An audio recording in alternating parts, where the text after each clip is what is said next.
Olá, meus amigos, mais um Lamparina Podcast. Começamos nesse dia tão especial, eu e meu amigo Vitor aqui, ó. Vitão. E o Fábio Gabriel. Estamos mais aí. uma vez. Mais uma vez, trazendo clareza, trazendo histórias para você aí que nos acompanha, né? Nós já estamos aí com alguns episódios aí, né? E sempre bom trazer informações, trazer histórias bem interessantes aí para as pessoas estarem acompanhando e se divertindo junto da gente. E hoje o podcast é um podcast especial. O podcast é de que hoje, Vitor?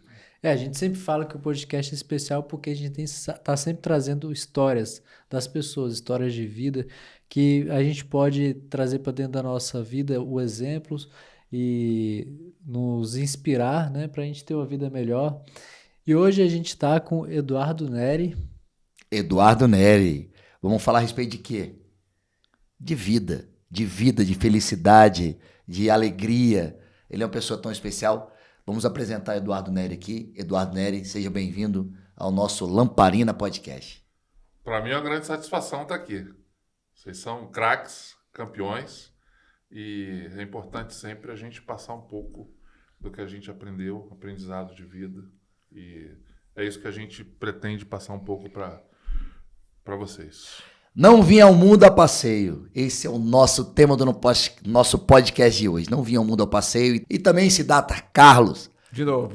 Muito bem-vindo aqui, é muito bem-vindo. É uma honra receber novamente. É uma honra receber essa figura. É historiador, publicitário. Bem-vindo aqui. Obrigado, Fábio. Obrigado, Vitão. Obrigado, Eduardo. Vamos bater um papo legal hoje. Eduardo Neri, ele nasceu em Belo Horizonte, é mineiro. Chegou aos 4 anos de idade no Rio de Janeiro e no ano em que o Vasco da Gama foi campeão. Campeão brasileiro. Primeiro título de campeão do brasileiro do Vasco. Maracanã. Jorginho Carvoeiro, que fez o gol. Roberto Dinamite já estava jogando. Acho que o gol até deveria ser dele. Mas eu cheguei no Rio de Janeiro com o Vasco campeão brasileiro. Primeiro título de campeão brasileiro. Hoje o Vasco tem 4 títulos. E eu acredito muito na energia. Eu acho que essa energia de futebol sempre me contagiou. A gente vai saber um pouco mais disso, né, no desenrolado da nossa conversa. Mas, para mim é um orgulho estar aqui com vocês. Para mim é um orgulho trazer um pouco de experiência, de vida, porque a gente costuma falar para o nosso time lá, na empresa. A gente tem que aprender com os mais velhos, aprender com quem já apanhou da vida e transformar as coisas ruins em coisas boas. Então, esse mundo do futebol é isso, né? O Vasco acabou de subir. Então, daqui a pouco o Flamengo comemorou tudo para trás, que agora só vai dar Vasco. É isso aí. Com certeza. Cid, você é corintiano, né? Eu tô mal acostumado, assim. Eu ganhei muito. Na última década eu ganhei o quê? Uns 8 títulos. Mas agora a gente tá numa viagem de baixo, estamos correndo atrás, estamos ajeitando a casa, né? Então, assim, para que as pessoas possam conhecer um pouco mais o Eduardo, né? O Dudu, ele já concorreu à presidência do Vasco da Gama. Hoje ele é CEO da Every Cybersecurity, uma das maiores empresas de cibersegurança do país. Então temos muita coisa aqui para falar, para conversar e para as pessoas estarem nos acompanhando. E tem essa camisa aí do Bangu, que a Every aí, ó, é um dos apoiadores, é um dos patrocinadores do Bangu, né? Um Bangu aí que tá na primeira divisão do Carioca. Do Carioca. Sim, e vamos disputar o título de 2023. É isso aí. Vamos. Perseverança. Vamos falar muita perseverança também, que você viu que tá trazendo essa Só não vai ganhar coragem. do Vasco. E nem do Flamengo, mas vamos em frente. O Fluminense está forte, acho que não. Nós temos aqui um flamenguista, um fluminense, um corintiano e um vascaíno. Então, interessante hoje o bate-papo, tem muita coisa legal pra gente falar. Fala um pouco da sua história, Eduardo. Fala um pouco como que você trabalhou justamente. Você já vendeu. O que você vendeu na praia? Você vendeu alguma coisa? Eu vendedor. Já nasceu vendedor. Você me apresentou como CEO, né, Fábio? Certo. Então, na verdade, eu gosto de ser vendedor. E você é conhecido como um vendedor, né? Eu quero ser vendedor. Eu sou Excelente. conhecido e quero ser vendedor. Se eu pudesse hoje caracterizar a minha vida, do que você fez na vida, o que pode te... O que você... que pode, né, caracterizar, eu quero ser vendedor. Então, eu desde os 12 anos de idade, eu comecei a vender coisas. Eu vendi sanduíche natural na praia, eu morava em Niterói, Caraí, cidade que eu amo também. Eu vendi revista em quadrinho, meus amigos, e não minha, né? Alguns amigos colecionavam, eu não tinha condição financeira, e eu pegava as revistas que os meus amigos iriam jogar fora para vender. Eu lembro que eu tive situação de eu estar na rua vendendo revista em quadrinho numa caixa de banana ali, as revistas em cima, e a minha mãe não sabia disso. Eu devia estar na aula nesse dia, e a minha mãe foi no supermercado e me pegou vendendo revista em quadrinho. Então, isso aí para mim, é marcante. Eu gosto de vender, sempre gostei. Eu acho que é uma arte. O vendedor, ele sempre foi caracterizado como um chato ou coisa parecida, né? E eu comecei a ir com 12 anos, 13 anos. Perdi minha mãe aos 14. Um pouco antes dessa história que eu contei. E a partir daí, eu sempre resolvi lutar, trabalhar. Eu nunca fui um privilegiado na vida. Não posso reclamar de nada, mas eu convivi numa classe média que eu não poderia estar naquela classe média. Sim. Foi uma decisão da minha família de mudar para Niterói, Caraí e tal, mas a gente estava acima do que a gente poderia fazer, né? E vocês são quantos irmãos? Nós somos quatro irmãos. 4 irmãos. 3 da mesma mãe e a outra no casamento posterior do meu pai. Então, ali aos 15 anos, 14, 15 anos, eu e um amigo tivemos uma empresa. Não no nosso nome, óbvio, no nome do pai desse meu amigo. E uma empresa de mala direta na época. Não sei se alguém sabe o que é mala direta hoje.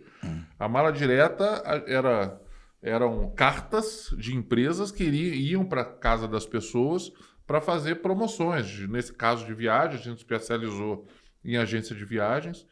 E a gente tinha bases de...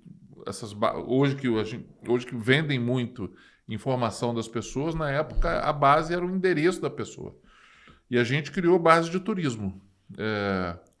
Nós tivemos 3 funcionários, com 14, 15 anos. A empresa começou na nossa casa, depois foi para um escritório.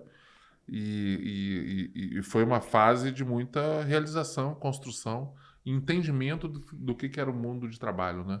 É interessante você falando isso, né, Dudu? Que eu mesmo, quando eu era menino, eu também tive algumas frentes assim interessantes, né? Que hoje em dia, nossos meninos não pegam nem ônibus sozinho, né?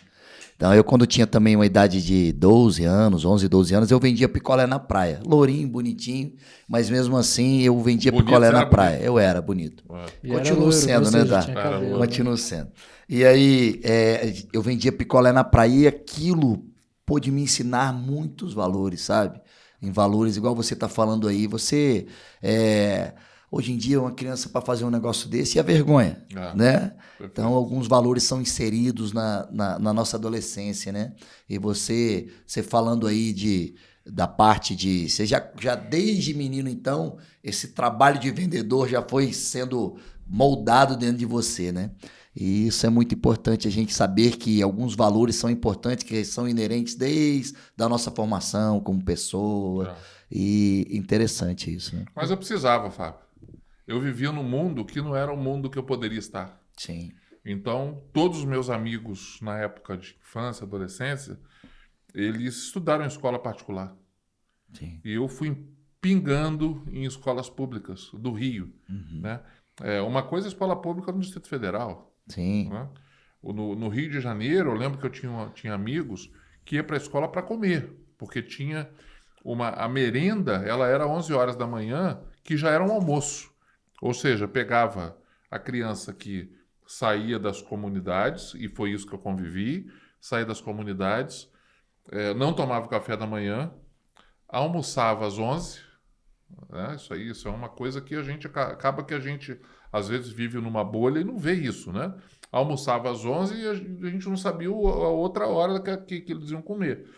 E eu lembro bem, eu tinha vergonha.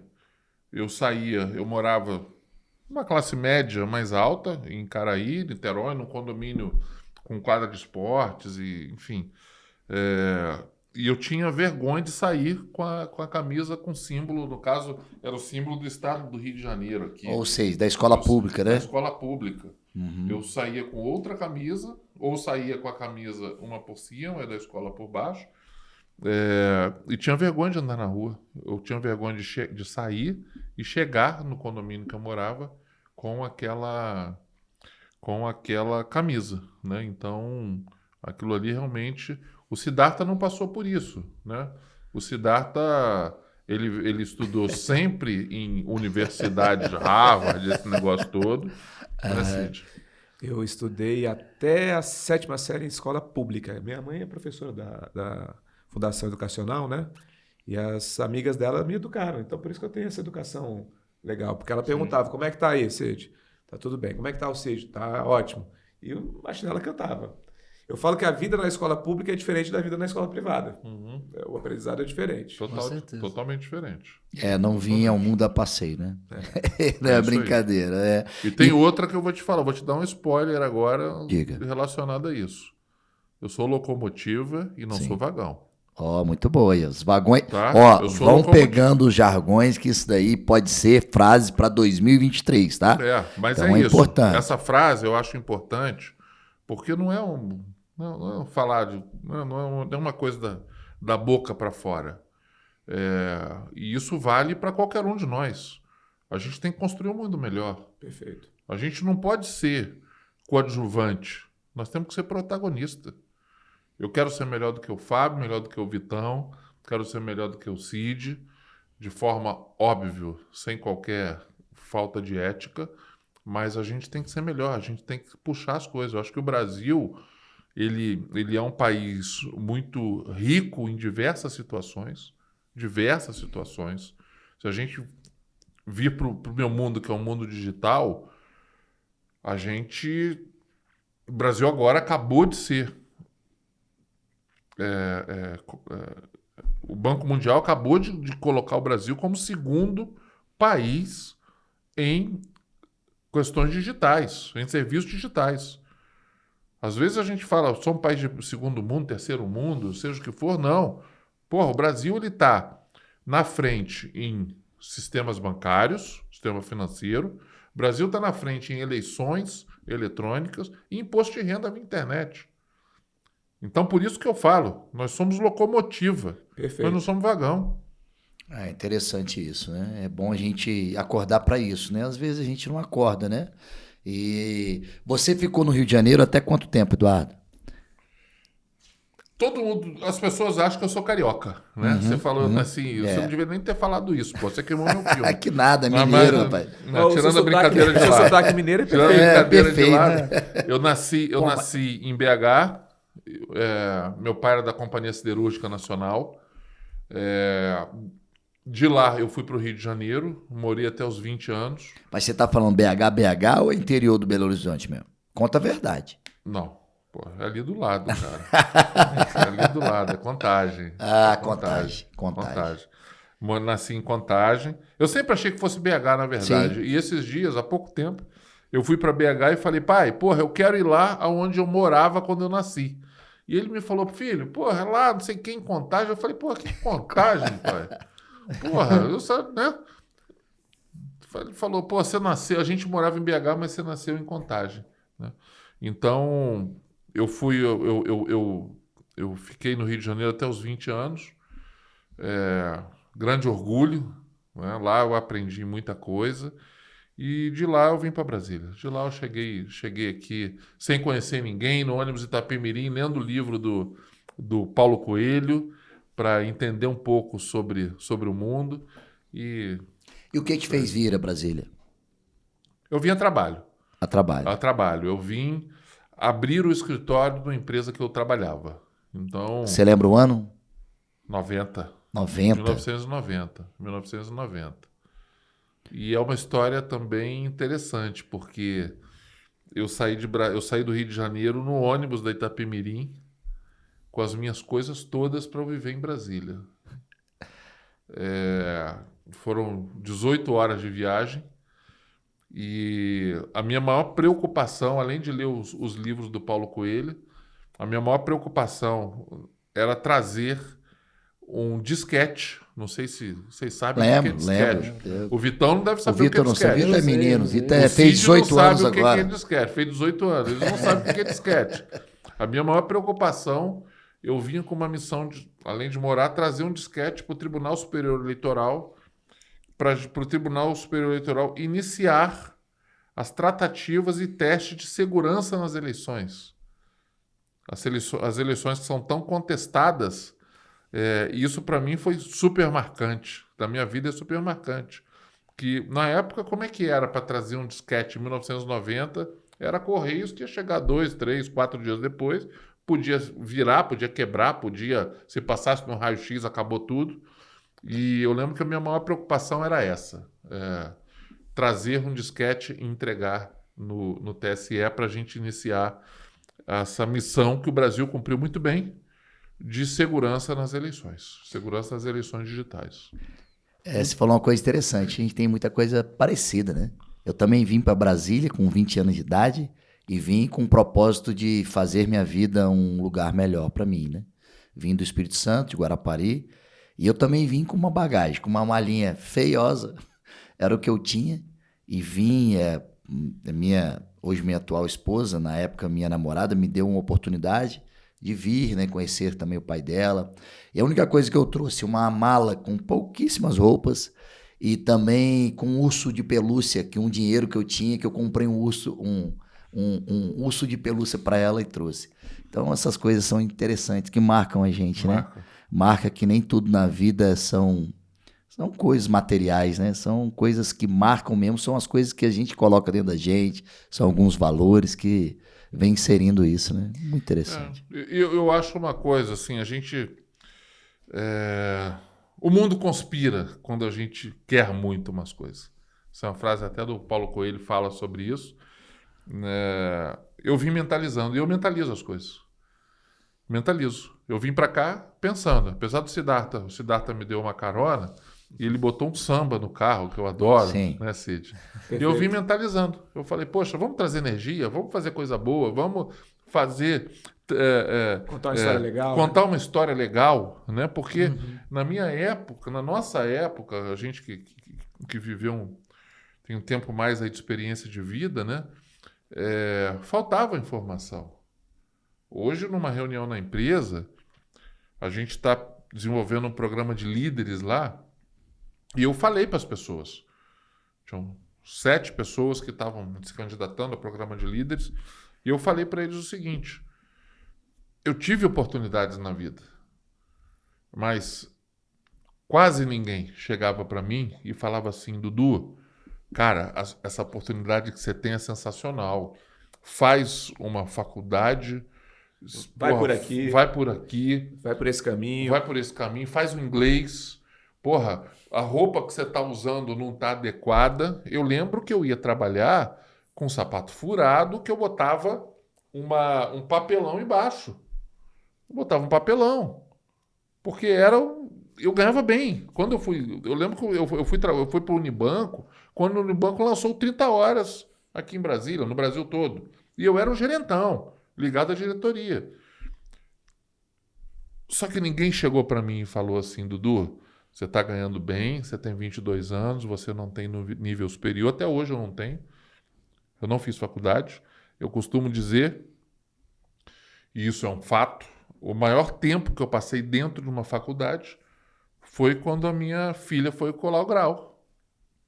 Foram 2 horas e meia dentro do CEUB. E isso, para mim, é uma força que eu tenho dentro de mim para um dia fazer uma faculdade e ter um nível superior. Como fase da vida. Legal, perfeito. E não tem idade para isso, né? Não tem idade para isso. Eu tenho 30 anos. Quando eu tiver uns 35... Não, você tem 30 de Brasília, né?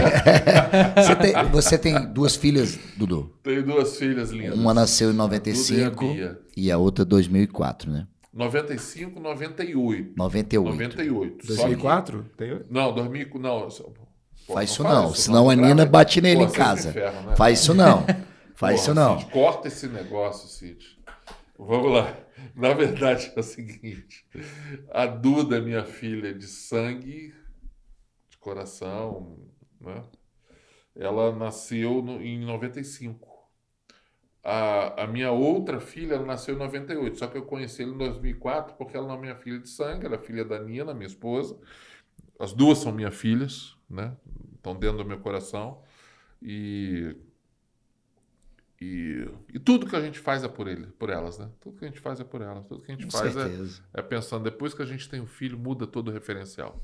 Dudu, você esteve falando que você desde novo era vendedor, né? Já com 15 anos já tinha sua empresa, né? E passando por algumas necessidades. O que fazia você levantar e acordar todo dia e fazer acontecer as coisas? Ter 20 anos de idade, ter essa responsabilidade que você teve de trazer esse disquete. A diversidade. Quando a gente sabe, quando a gente vê que o mundo ele pode ser muito maior do que a gente vive, a gente se transforma. Então, eu até me emociono. Eu falo para as minhas filhas, sempre falei para as minhas filhas o seguinte: eu passei fome. Só que elas não passaram fome, elas comeram carne todos os dias, tiveram refeição, tiveram as melhores escolas. Quando não foi as melhores, foi perto das melhores. E quando a gente quer construir, quando a gente quer ser melhor, ser maior, quando a gente quer chegar num restaurante e não ter pudor para pedir o prato que quer, a bebida que quer, isso aí eu acho que me fez crescer. E na minha vida sempre foi assim, a diversidade. Eu sempre tive que trabalhar mais do que quem estava do meu lado. Eu trabalhava 12, 15, enfim. Eu sempre tive que buscar mais conhecimentos e a vitória. Sempre precisei. Eu lembro que numa situação minha mãe tinha falecido, 14, eu devia ter ali 15 anos. Eu morava num condomínio de classe média, 3 quartos, apartamento de 140 metros, em Caraí, Niterói, condomínio. Todos os meus amigos, né, como eu já falei, estudavam em escola particular. E um namorado da minha irmã chegou lá em casa, a gente vendo televisão. Ele foi na cozinha para pegar água, abriu a geladeira e voltou e falou: é melhor vocês trocarem a geladeira por um bebedouro. Porque o bebedouro tem água gelada. A geladeira de vocês não tem água gelada e não tem mais nada. Então, isso aí realmente é a diversidade. É você, além da diversidade, é você querer construir. Você querer fazer coisas boas na vida, né? Isso eu fui aprendendo. E na porrada. Depois eu quero falar, se a gente puder, pouco sobre o meu maior ídolo. A história do meu maior ídolo é por aí. É por aí, que é o Roberto Dinamite. Eu me identifico muito com isso. E quando a gente precisa e quando a gente quer, a gente faz. Tem gente que veio ao mundo a passeio. Até o tema nosso, não é esse? Uhum. Eu não vi o mundo a passeio, eu vou construir. Eu vou ser presidente do Vasco. Eu vou transformar pessoas. É isso. Então não vinha um mundo a passeio, né? Em 2008 você se tornou diretor institucional do Vasco. Falando de ídolo, falando de grande paixão. Conta um pouco pra gente desse momento. Vamos lá. Não vi o mundo a passeio e vou ser presidente do Vasco. Isso. vou fazer um Vasco vencedor, campeão, vou ajudar. Aí as pessoas ficam falando, pô, ele tá com a camisa do Bangu, pô, que negócio é esse? Né? Mas ninguém sabe por quê, né? Ninguém sabe por quê. A minha família é de Bangu. Bangu é subúrbio do Rio, um bairro maravilhoso. Minha avó faleceu aos 104 lá. A gente patrocina o Bangu há 3 anos e isso é uma história até, acho que legal de contar. O meu pai um dia, 3 anos atrás, chegou para mim e falou, pô, Dudu, você gosta tanto de futebol, você foi diretor do Vasco, você pode, pô, você é empresário, você pode contribuir com o Bangu. Pô, por que você não é presidente do Bangu? Eu falei, pai, poxa, até vontade eu tenho, né? Mas eu moro em Brasília, eu não tenho condição de ser presidente. Ele falou, pô, e diretor? Pô, pai, não dá, pô. E por que você não ajuda o Bangu? Eu falei, pô, pai, eu vou ver. Né? Meu pai tem algumas histórias relacionadas ao Bangu, sempre foi torcedor e tal. E eu sempre tive um carinho muito especial pelo Bangu, pelo bairro, pelo clube. E o meu eu fiquei pensando depois que meu pai falou, e meu pai, acho que a gente tem que dar alegria para as pessoas que a gente ama, né? Então, às vezes a gente esquece, a gente não pensa em fazer o melhor, a gente não pensa não para pensar, vive nesse mundo louco que a gente tem hoje, não larga celular, não larga TV.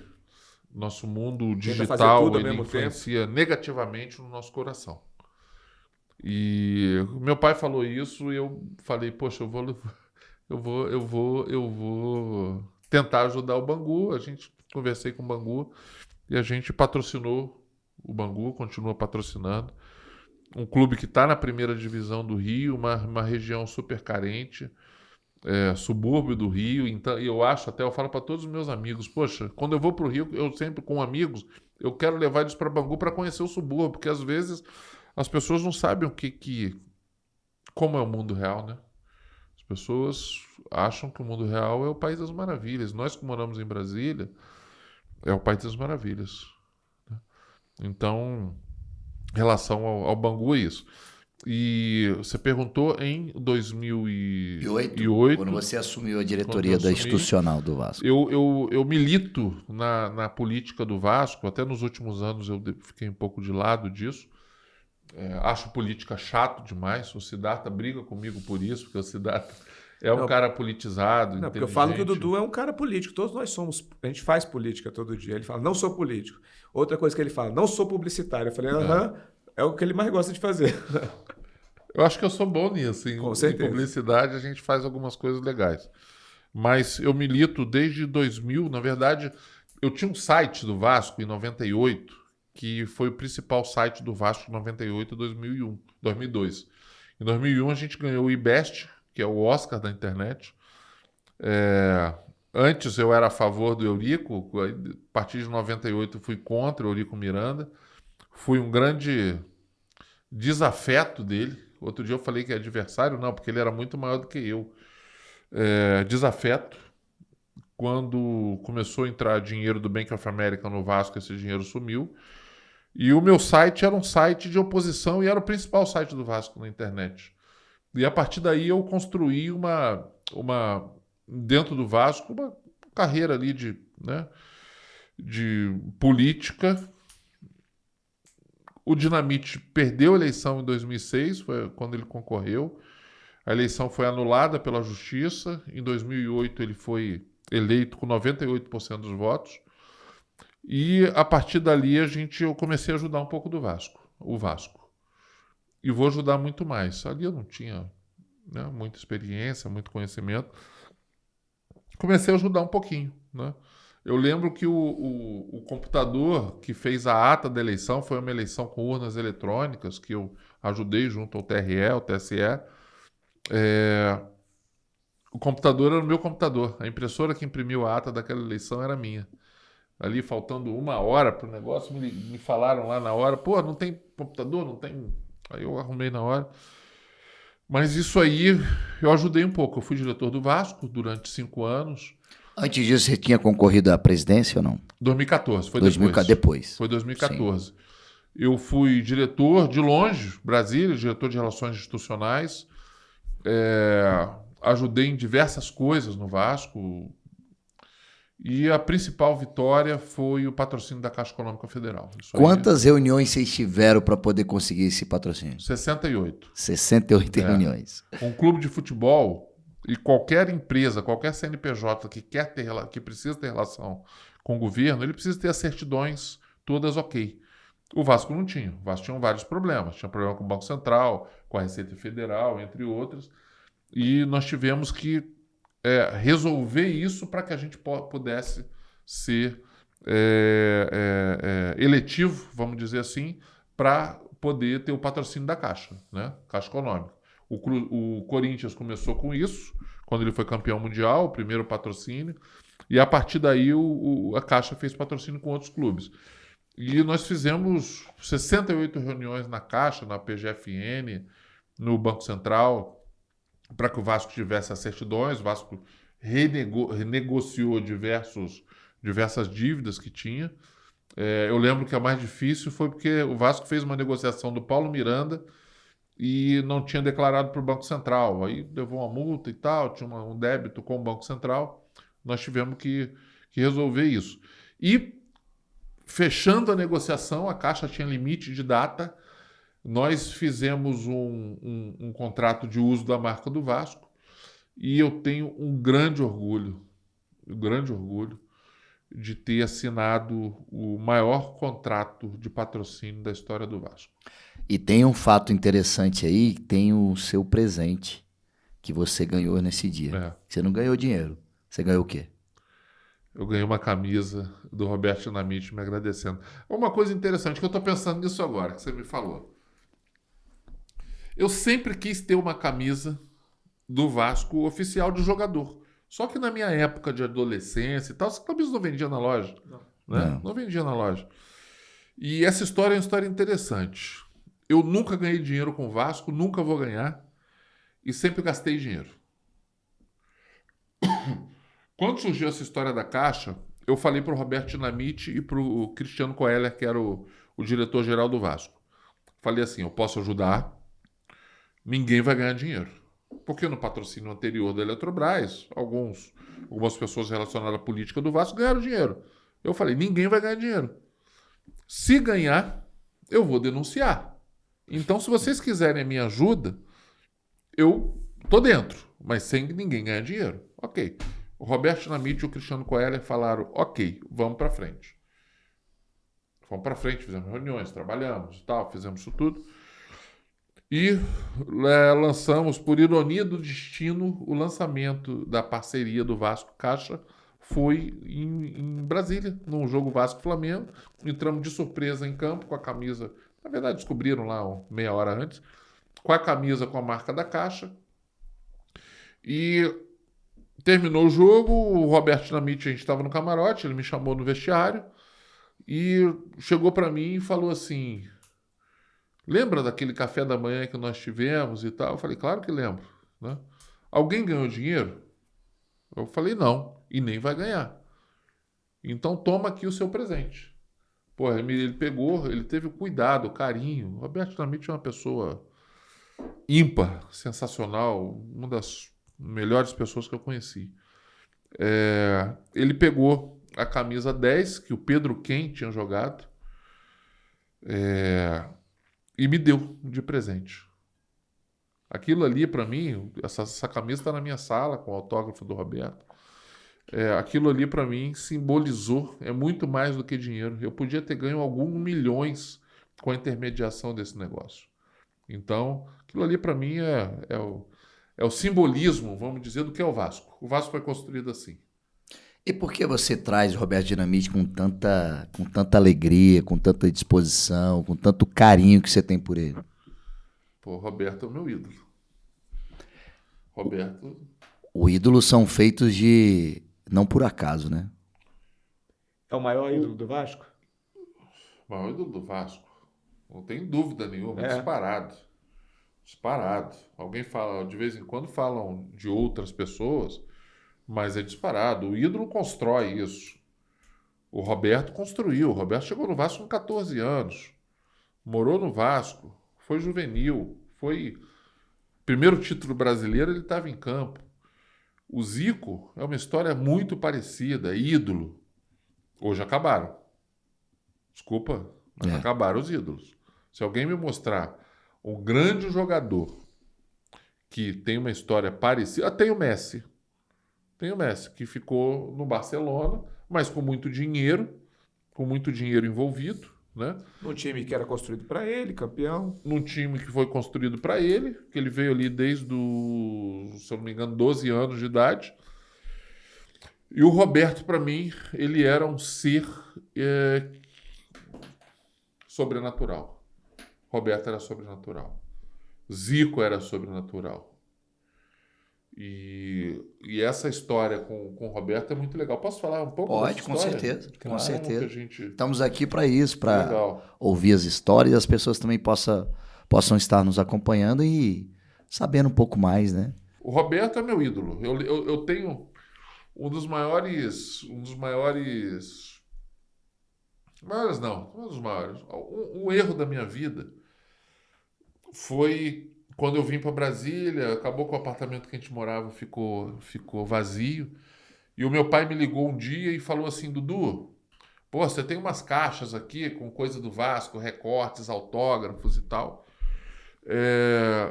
O que eu faço? Porra, não sei porquê, Eu falei, pai, joga fora.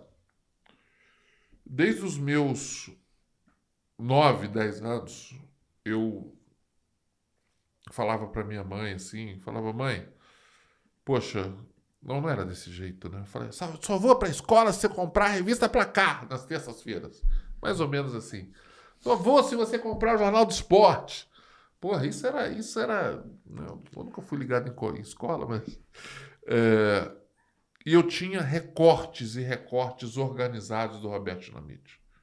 Eu pegava lá a revista Placar, o Jornal dos Esportes, o Globo, comprava, recortava, organizava dentro, 200 vezes mais organizados do que do Vasco. Não, também, na época.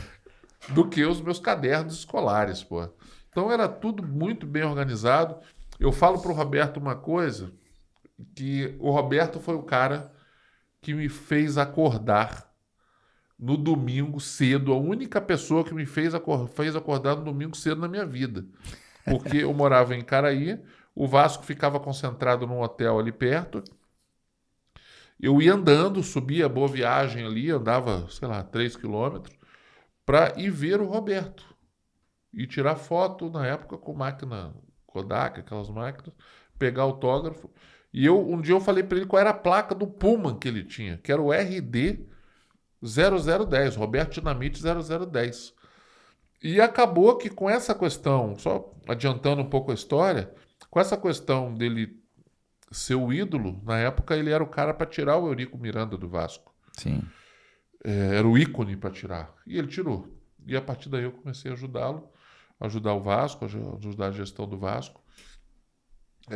Foi uma gestão onde conquistamos o último título relevante do Vasco, 2011, Copa do Brasil. Roberto fez uma gestão... Poderia ser melhor, óbvio, ele não é um gestor, sempre foi um esportista, mas a história dele é linda, Hoje eu estava até falando para vocês mais cedo, né?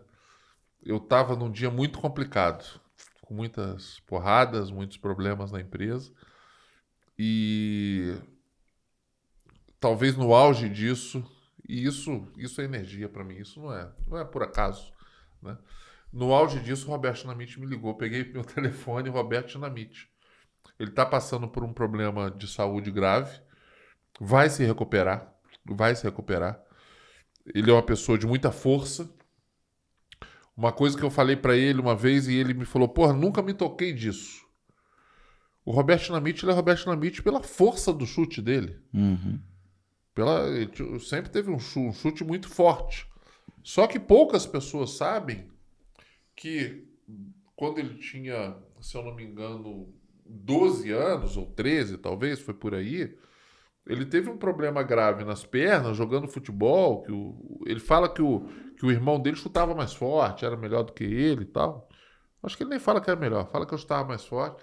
Ele teve um problema grave nas pernas e teve que ficar, na época, eu brinco com ele, com pau entre as pernas. Ele pegava com cabo de vassoura, colocava entre as pernas o cabo de vassoura e ficou alguns meses com isso. Ou seja, o cara que passou por essa situação virou dinamite. Virou o cara do chute forte. Então eu falo pro Roberto, esse problema que você teve na sua infância e adolescência, talvez tenha mexido em alguma coisa no seu corpo que fez com que você tivesse um chute forte. Sim. Né? Então, as adversidades, você me perguntou sobre isso. Afloram, né? Outras situações. Outras forças. Outras forças. Obriga a gente a compensar, né? É. A fragilidade de um lado pra gente equilibrar o corpo e a vida, né? E qual a sua ligação hoje com o Vasco da Gama, Dudu? Hoje, assim, Fábio, alguma coisa institucional? Você não tem nenhuma ligação institucional especificamente, né? E pretende ter, com certeza. Vai ser presidente do Vasco. Eu vou ser presidente do Vasco. Quando eu conheci o Cid sempre falou isso. Que você sempre traz isso dentro de si, né? O que eu falo é o seguinte, eu me preparo para ser presidente do Vasco. O Vasco, quando você ama um clube, não tem motivo. Por que você ama o Corinthians? Por que você ama? Por que você ama? A gente tem explicação por que você ama seu filho? Por que você ama sua esposa? Por que você ama? Por que você ama um clube?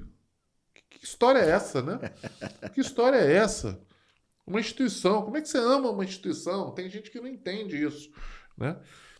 A minha sogra fala, ela contou essa história, uma vez ela não entendia por que eu ficava assistindo o jogo e ficava ali gritando, xingando, não sei o quê. Aí eu levei ela no estádio, num Vasco e Fluminense, a gente estava na torcida do Vasco, eu procurei uma camisa do Fluminense para botar nela, no meio da torcida do Vasco, não consegui.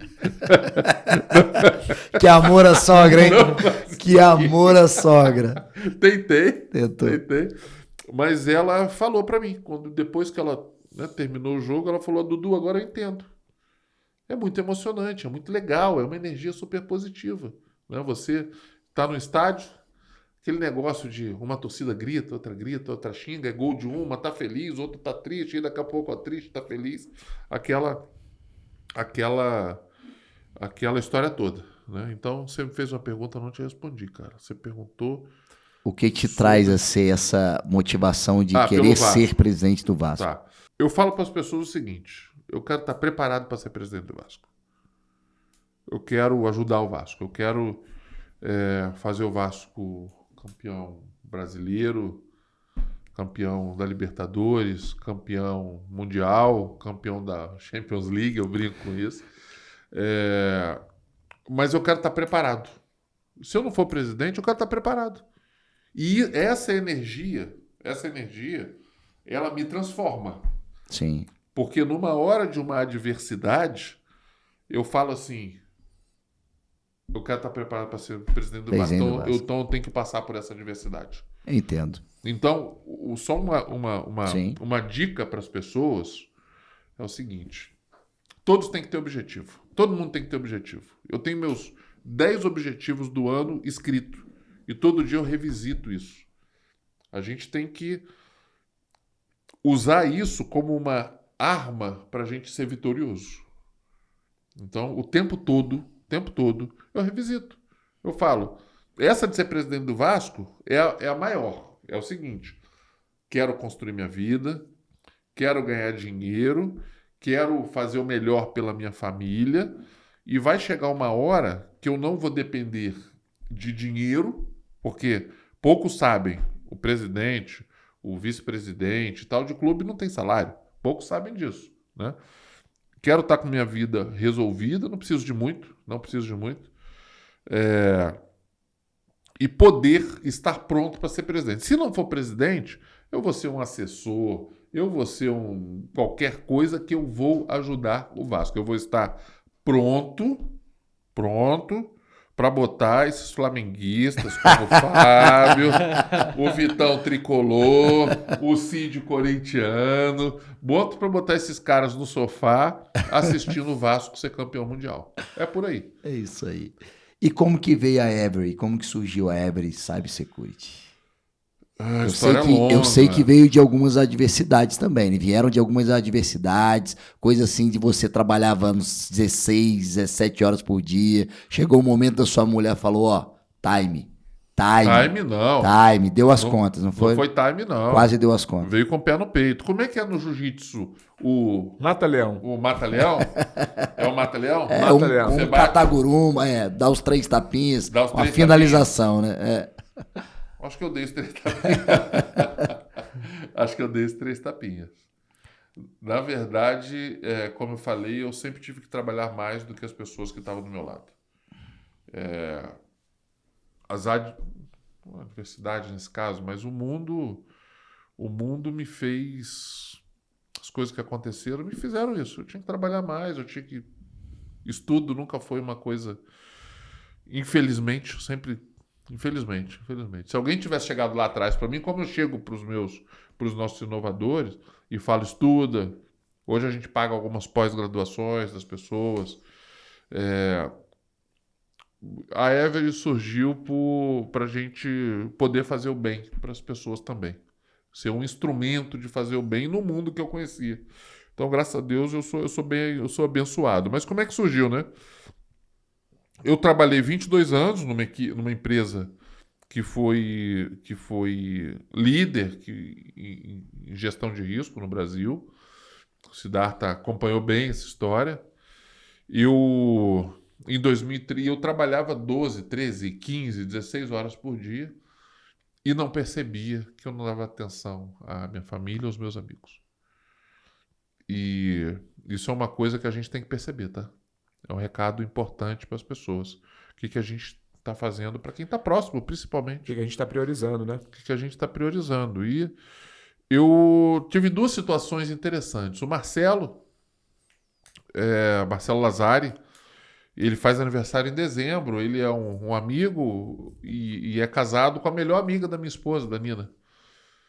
E ele um dia chegou para mim e falou assim, Dudu, você não gosta de mim? Eu falei, Marcelo, eu te adoro, cara. Por que você está falando isso? Eu te adoro. E ele falou, pô, você não foi nos meus últimos 3 aniversários. E eu fiz uma retrospectiva. Como eu trabalhava muito, como eu tinha desafios de fazer números para a empresa. E dezembro é o fechamento do ano, né? Era um momento meu de estresse, um momento meu que eu não via minha família praticamente, apesar de morar na mesma casa. E eu não dava atenção à minha família, não dava atenção às pessoas, meus amigos, seja o que for.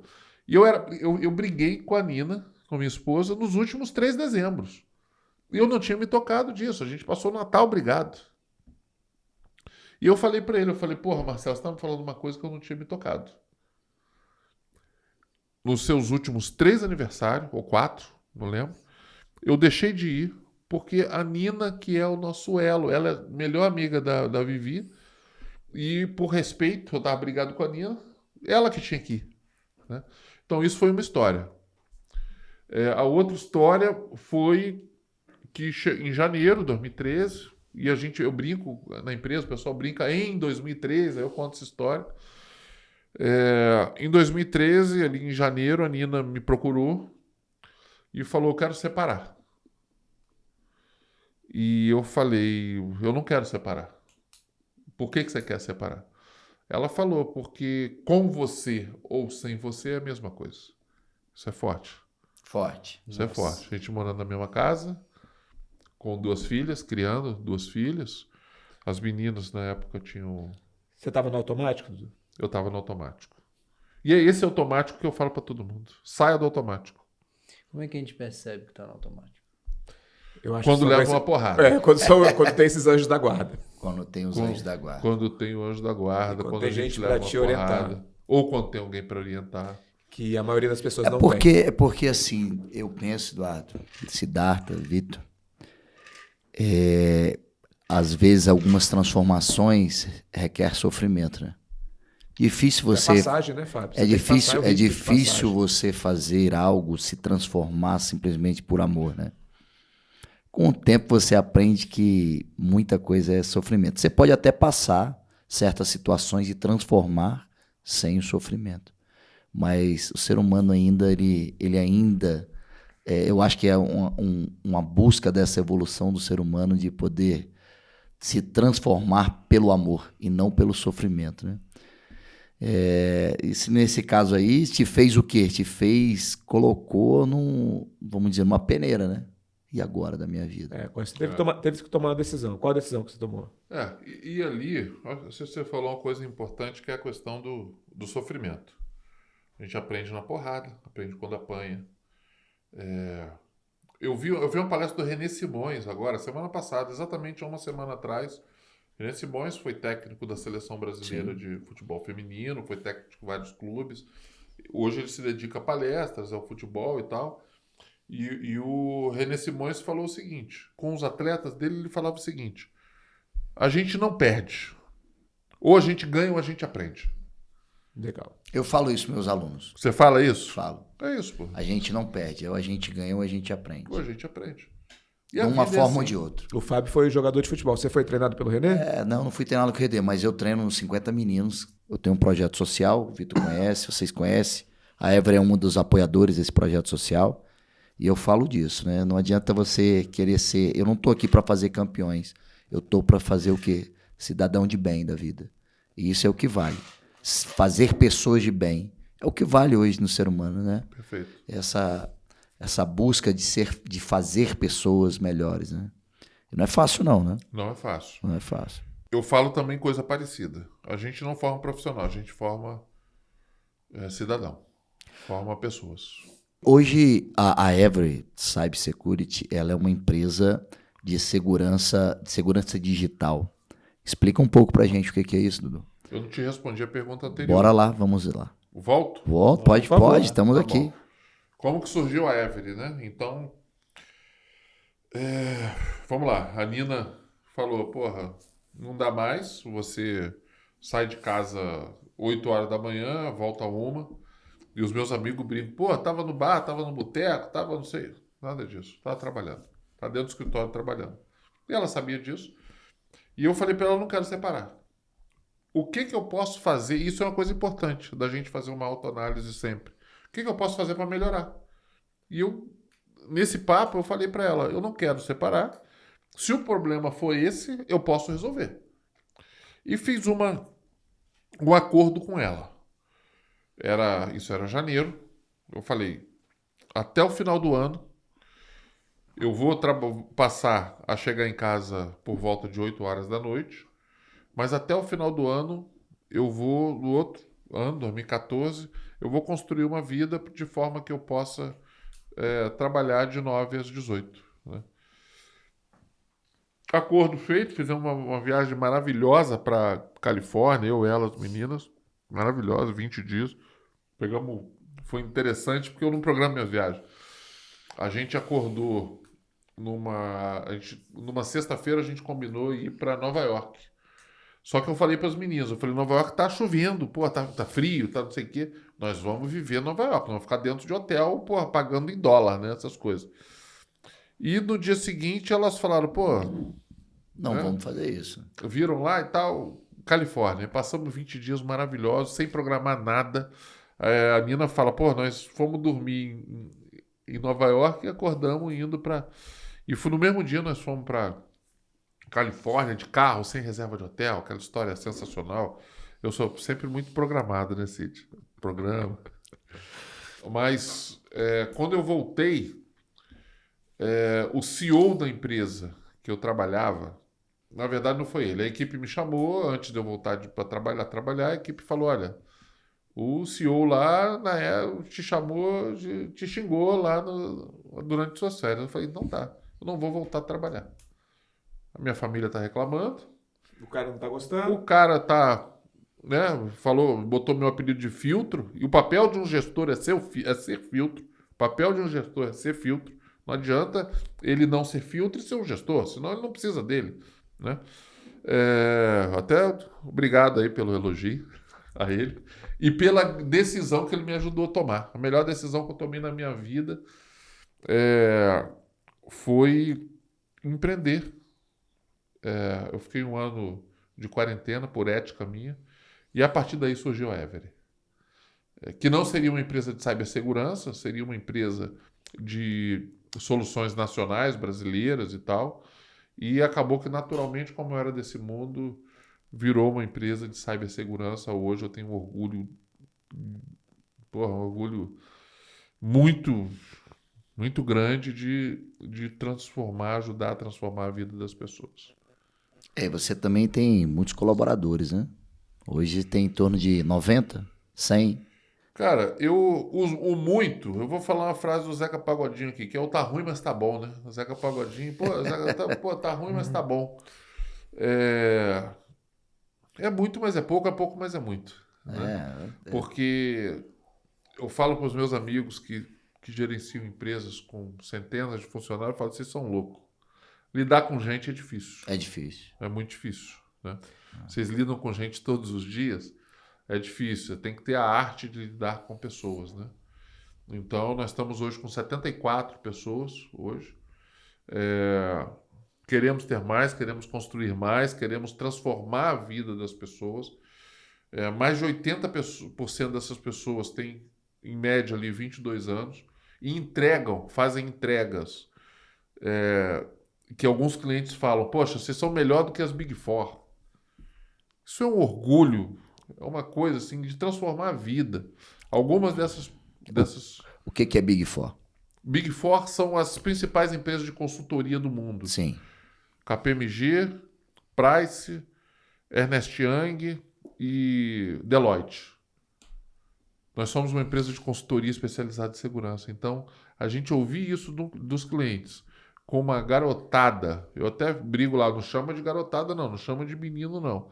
Porque esse pessoal tem uma capacidade intelectual... Expert. Eu falo para eles assim, vocês têm 50 vezes mais a capacidade intelectual de absorver conhecimento do que eu. Eu demoro 50 minutos, eles demoram 1 minuto para entender uma coisa. Então, essa turma jovem que tem chegado, e a gente seleciona bem, a gente tem um processo de RH muito apurado. Isso dá um orgulho extraordinário para a gente. Extraordinário. O que é cybersecurity? O que é essa empresa de segurança cibernética, né, que a gente fala, né? O que quer dizer isso? Para os nossos amigos aí que estão nos acompanhando poderem entender um pouco mais. Legal. Vamos voltar naquela história do Brasil, ser um Brasil super reconhecido pelos processos digitais. Certo. Nós temos a melhor e maior eleição digital do mundo. Nós temos a maior entrega de imposto de renda digital do mundo. Imagina se fosse papel. Às vezes a gente não reflete, não faz a reflexão, né? Imagina se fosse papel. Hoje você entra lá no site, faz a sua coisa, pega a do ano passado, já completa e tal, aquela história toda. E nós temos o melhor sistema financeiro digital do mundo. Tudo isso não seria viável se não tivesse segurança da informação. E o que é uma empresa especializada em cybersecurity? Essa empresa, nós estamos o tempo todo pensando em o que fazer para proteger os nossos clientes dos problemas e hackers e erros e questões relacionadas às aplicações, aos sistemas que estão na internet ou que não estão na internet, mas estão no mundo digital. Então, a gente está o tempo todo pensando, como que pode proteger, como que pode fazer de melhor, como que pode... nós somos especializados também em adequação LGPD. Nós somos hoje líderes em adequação LGPD no governo e nós fizemos 3 primeiros projetos, já fizemos centenas de projetos. LGPD é Lei Geral de Proteção de Dados Pessoais. Tem que lembrar disso. Certo. Ele não entra na sigla, mas são dados pessoais. Lei Geral de Proteção de Dados Pessoais. Excelente. Né? Então, um exemplo, você lá na academia, certo, você tem dados dos seus alunos, certo, você tem o endereço, você tem o telefone, você tem o CEP, você tem, enfim, as informações, você tem que proteger. Aquela informação não pode vazar e você tem que ter políticas, né, documentos que dizem a forma com que você deve tratar as informações pessoais. Então, É muito mais amplo do que Sim. isso, né? Mas nós que somos cidadãos, a gente tem que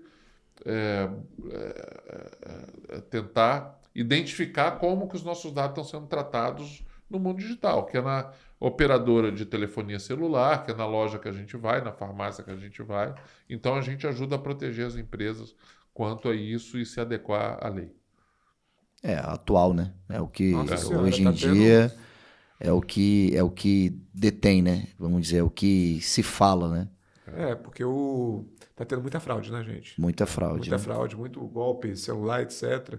Aproveitando isso, Eduardo, quais as dicas assim para a gente entender esse mundo? O que a gente tem que fazer? O que a gente tem que acompanhar? Como é que a gente pode se proteger? O cidadão comum, como é que ele... O que ele faz com relação a isso? Principalmente aplicativo de celular, computador, que a turma tá... As nossas mães, nossas avós estão ali aprendendo e tá deixando porta para tudo que é lado aberto. Não são elas, não, somos nós, tá? Você estava comigo num dia. Essa história é legal, Estava comigo num dia, a gente estava almoçando, me ligaram do número do banco que eu tenho conta. Bateu no meu celular um número do banco que eu tenho conta. E a pessoa que estava do outro lado começou a falar dado pessoal meu, perguntou se meu e-mail era aquele ou não era, se meu telefone era iPhone ou era Android, era iOS ou Android. Fez várias perguntas com informações minhas. Eu fiquei 20 minutos no telefone na dúvida se era fraude ou não era. Eu sabia que era fraude. Falei, Eduardo, para de sacanear a moça, porque ela pegou o pior cara possível para testar isso. Ele fala, não, eu preciso saber disso aqui. E ele, não, mas me explica. Mas muito bem capacitados. Vendedores melhores do que os vendedores. Interessante, né? Então, esse mundo, o pessoal está muito preparado. O que acontece é o seguinte, não é mais crime está aquele... organizado, né? Muito, exatamente. Não é mais o garotinho que pichava o site e mostrava para a menininha lá para ganhar a menininha na escola. Não é mais isso. É crime organizado. O mesmo crime organizado que faz tráfico de arma, faz tráfico de droga. Esse pessoal trouxe os técnicos com conhecimentos em fragilidades na área de tecnologia, que são os hackers, e transformaram esse pessoal, e esse pessoal hoje está dentro, né, do crime organizado. Então deixou de ser o garotinho lá, passou a ser o crime organizado. Diminuiu o assalto a carro forte e aumentou o crime digital. Então o crime digital hoje ele tem crescido amplamente. O Brasil, como um país que tem os sistemas financeiros, serviços financeiros na internet, os serviços digitais na internet. Agora, dicas, né? Dicas. Primeiro, não cliquem em link que vocês recebem em e-mail, WhatsApp, SMS, que vocês, sem origem, com origem desconhecida. Não aceita aquela historinha do meu amigo, eu troquei do número do celular e, poxa, Pode tive um fazer problema um Pix aqui. faz um Pix Esse é pra meu novo mim. número. Porra, não façam. Eu conheço várias pessoas que, poxa, inocentes, que caíram nessa história. O crime organizado, ele, poxa, traz as pessoas que são boas de lábia, vamos dizer, no linguajar carioca, para fazer essas fraudes com a gente. Então, assim, não transfira, na dúvida, não transfere dinheiro. Né? Use antivírus, não se conecte a redes Wi-Fi que vocês não conhecem. Isso é uma dica boa. Qualquer lugar onde chega, a pessoa já vai... essas coisas assim? Não se conecte. Não se conecte. Porque o que acontece? Eu cheguei aqui no estúdio, fisicamente, certo? Certo. Cheguei no estúdio fisicamente, entrei, conversamos, sentamos aqui, não tem nenhum risco. Certo. A partir do momento que eu pego o meu celular, me conecto numa rede que pode estar dominada por alguém, esse alguém está dominando meu mundo digital. Quando eu acessar o meu banco, ele vai acompanhar. Ele pode pegar minha senha lá, pode pegar o meu saldo, o meu extrato. Quando eu acessar um serviço digital, ele pode ele se passa por mim. Então, as dicas são: não caia nessas roubadas. Na dúvida, não faça. Não faça. Essa do Wi-Fi mesmo, pra mim... Pô, mas a gente chega no lugar... Qual Sabe que é o uma Wi-Fi? coisa? Garçom, qual que é o Wi-Fi? É isso aí. Esquece isso. Esquece isso. Você pode até fazer isso de vez em quando, mas use um sistema de segurança no seu celular. Um antivírus. Uma etapa verificada, vamos dizer. Que ele verifica, VPN. Então tem uma história hoje, VPN é Virtual Private Network. No seu acesso, ele verifica se aquele seu acesso está correto, se aquela rede é uma rede com problema e tal. Faça isso. Eu, por exemplo, não me conecto. Eu prefiro usar o 3G, 4G, 5G, seja o que for. Né? Então, isso aí é uma dica que as pessoas têm que... Interessante. Se não quiserem ser fraudadas, porque depois é fraudada... Né? Por exemplo, a Alexa da Amazon, né? Fico pensando, cara, será que não está coletando dados o tempo inteiro? Você tem alguma? Não tem. Alguma vez você já conversou? A gente está Já, aqui conversando. já. Nós E estamos as aqui propagandas conversando. já surgem. Vamos ver? Vamos. Tá. Eu vou entrar aqui no meu Instagram. Pode ser? Pode ser. Vamos ver se surgiu alguma coisa que a gente falou aqui. Bora. Ixi, vai aparecer Vamos o ver Vasco aqui. Cara, no meu nós- celular. Vai aparecer o Vasco, será? Nós estamos sendo lidos No ou Instagram tem verificados. Ó, eu falei no Rio de Janeiro. Apareceu uma questão da Delta no Rio de Janeiro aqui. Aí, ó. Interessante. O que mais? Aqui, ó, eu tô na Lamparina, apareceu. Olha aqui, acabou de Olha aí, aparecer, pô. acabou a lamparina. Lamparina, olha aí. aqui. Faz a propaganda. Almir Sater. Almir Sater lamparina. Almir Sater. Olha aqui. Interessante. Vamos ver se tem mais coisa? Vasco, cortes do Casemiro, Fly, não sei o quê. Mas com certeza. Isso é inteligência Artificial, só- artificial, né? Isso é Como que é inteligência isso? artificial. Você está na sua casa, isso aconteceu comigo. Já, a gente acaba Uma de vez- falar um assunto, automaticamente você, opa, estávamos falando disso agora. É isso. Né? Aí vem uma propaganda para você. Mas Porra. isso é legal? Claro que não. Ou e a gente não leu a política de privacidade que estava lá quando você instalou o Alexa. Entendeu? Ou, por exemplo, Então, no iPhone mesmo, você, o Siri, vamos dizer, tá ouvindo, cara. tá ouvindo tudo. Tá ouvindo. Tá ouvindo. Quem não teve essa experiência? É. Então, eu lembro que uma vez eu estava em casa, assistindo televisão com a minha esposa, e o que falaram na televisão lá acionou. Eu ganhei um Alexa. Depois desse dia eu desliguei. Sério. Nós Então, estamos ele sendo... traumatizou, foi então por isso que ele falou Claro. do Vitor Cidade. Fábio, Vitor, nós estamos sendo escutados o tempo todo. Quem acha que não, faz o que eu fiz agora. É? Eu não fiz isso agora? Fez. Não apareceu aqui, não apareceu. É, Por que lamparina. apareceu Você lamparina? fala de um carro, aí aparece o carro. Você fala de uma marca, aparece a marca. É. Entendeu? Mas isso é Então, só para o meio publicitário? Não, a gente não sabe. A gente não sabe. Tem muita história disso. Tem muito. Tem Então, muita história pior. Uma dica que a gente pode usar, ser útil, né? Falem do Lamparina, que vocês vão ver boa. no celular de vocês. É isso aí. Boa, Fale, vamos ficar fale falando do lamparina, lamparina. lamparina. Onde passar pelos shopping e de grandes multidões, vão falar lamparina.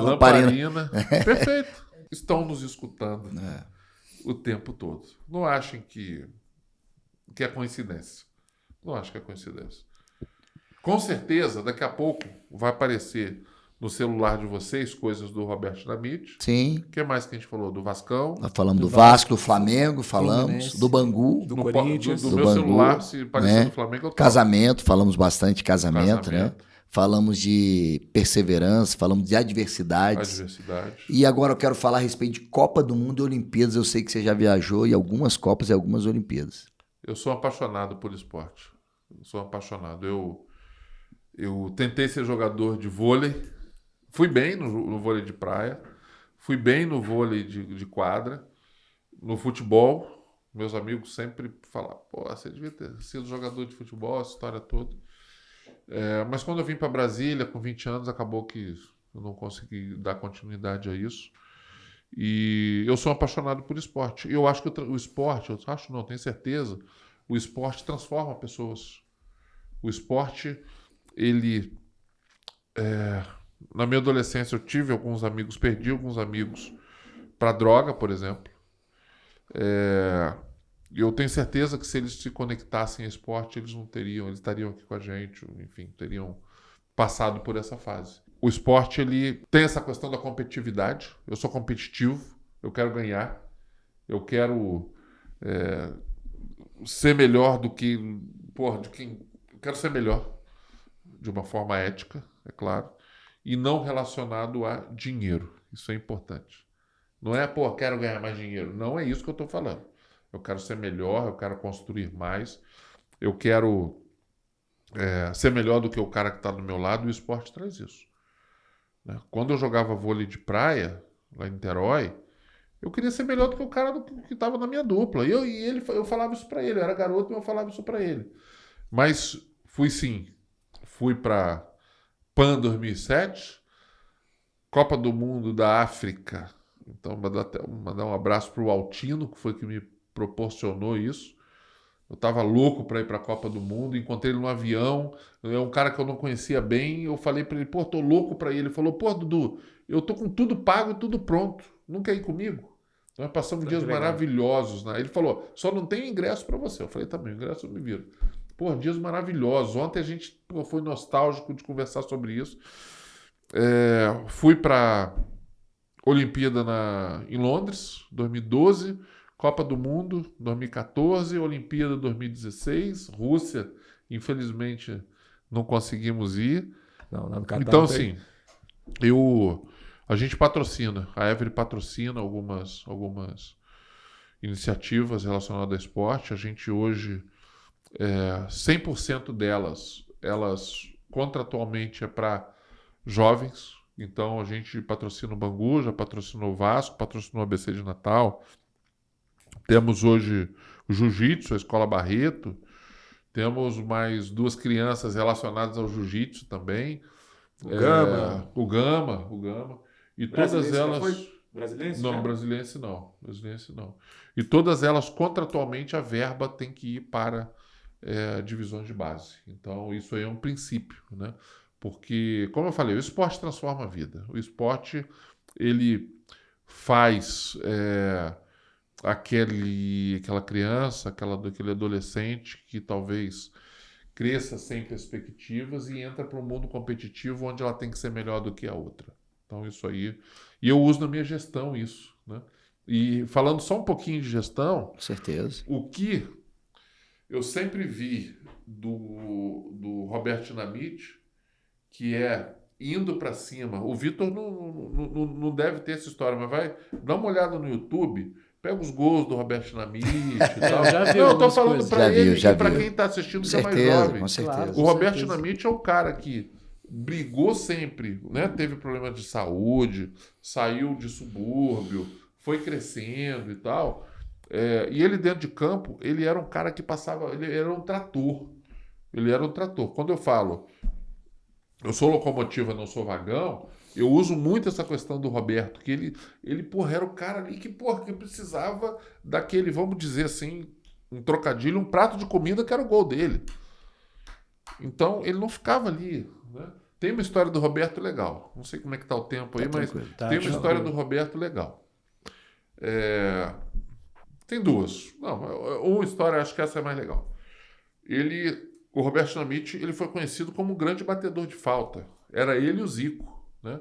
Sim. Tinha um locutor lá no Rio de Janeiro, de rádio, o Jorge Cury.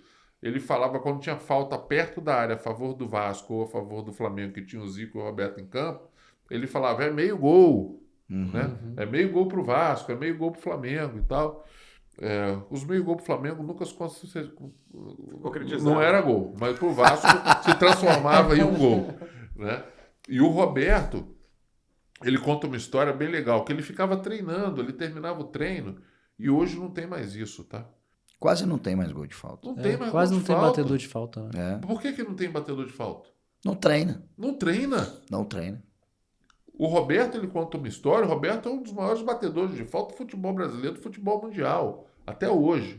Hoje o Roberto Dinamite é o 5º maior artilheiro da história do futebol mundial. Aí ele conta a história. Ele fala, eu ficava treinando. Batia lá, terminava o treino, todo mundo ia pro vestiário.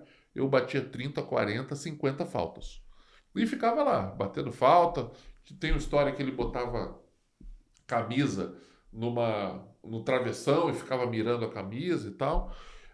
Aí um dia, era um sábado, no domingo seguinte, teve um Vasco Flamengo. Se eu não me engano, isso foi em 1982. Se eu não me engano, foi em 1982. Tinha um Vasco Flamengo. E ele ficou treinando falta, e os jogadores, eles foram para o vestiário para pegar o ônibus do clube para ir para uma concentração. E quando todo mundo ainda já estava no ônibus, o Roberto ainda estava treinando falta. Aí ele foi, treinou lá 50 faltas dele. E ele tem uma coisa legal, que é o seguinte, o Roberto, é legal o gingado dele, que ele conta isso. E ontem, nesse gol de falta, o cara lá até falou, o locutor até falou. Quando você vai bater a falta, você tá ali, você tá prestando atenção. E quem bate falta bem é sempre gente inteligente, tá? O cara tem uma capacidade intelectual, né? Alta. Ele ia para bater a falta, olhava o zagueiro, olhava o goleiro. Na hora dele bater, se o goleiro desse um passo para a esquerda, ele batia na direita que o cara não conseguia voltar. Não ia dar tempo. Não ia dar tempo. E nesse jogo, nesse treino, o Roberto treinou lá e tal, aí foi pro vestiário, tomou banho rapidinho e entrou no ônibus. Quando ele entrou no ônibus, os jogadores ficaram, porra, não sei o quê, vambora, não sei o quê. Aí ele falou assim, eu treinei agora e vou pagar o bicho. O bicho de vocês amanhã vai ser com gol meu, de falta. E não deu. Não deu. Não deu outra. Não deu outra. Foi gol. No Vasco Flamengo, ele fez o gol de falta e os jogadores receberam o bicho com... Ele ficou treinando lá, enquanto os outros estavam dentro do ônibus de sacanagem. Ele tava lá segurando o bicho pra galera, né? Ele tava lá treinando para... O Dudu, você tava contando aí um pouco da sua história, você falando que você tá preparado, né? Independente de você vai ser presidente ou não, né? E eu lembrei muito do meu avô. Meu avô foi o primeiro secretário de Serviço Social aqui de Brasília, em 62. E ele é médico, né? A formação dele, gaúcho. E nos anos 50 ele morou no Rio e ele treinava, ele era atleta do Fluminense. Por isso que todo mundo lá em casa é Fluminense, né? E ele falava pra... Pode evoluir, tá? Só pra vocês saberem. E ele sempre falava assim, ele falou, Vitor, dos anos 70 e os 80, eu estava preparado para pegar qualquer ministério no Brasil. Qualquer um. Eu acompanhava o governo inteiro. Ele nunca foi político, mas ele sempre acompanhava a gestão e tudo, né? Aí o povo, mas por que você não foi? Ele falou, ser não é o mais importante, é estar preparado, saber que você consegue fazer isso. Isso ninguém pode tirar isso de você, esse mérito, né? Que às vezes muitas pessoas, às vezes não estão preparadas, acaba que não fazem um bom trabalho, né? E meu avô, ele trabalhou muito, assim, até os 70 anos, aí em 94 ele decidiu aposentar 100% e viver viajando com a minha avó. E foi para a Copa de 94. Olha aí, legal. Lá nos Estados Unidos. Aí, no primeiro jogo, ele tava assistindo a minha avó, vou ali no comer alguma coisa e volto. Aí ela sumiu. Sua avó? É. Aí ele não encontrava ela e tal, voltou, foi pra polícia, voltou, ele tinha uns amigos, né? Aí foram pro hotel, aí umas 3 horas depois, a polícia liga no hotel, conseguiram um telefone lá do Brasil com ela. Aí ele volta pro Brasil e descobre que ela tava com Alzheimer. Meu Deus, que isso? E assim, ele passou a vida inteira trabalhando, isso, né, das adversidades, né? Aí eu perguntei pra ele assim, vô, mas e aí? Quando você ia viver tua vida, eu mesmo assim curti, e falou, eu passei mais 12 anos do lado dela.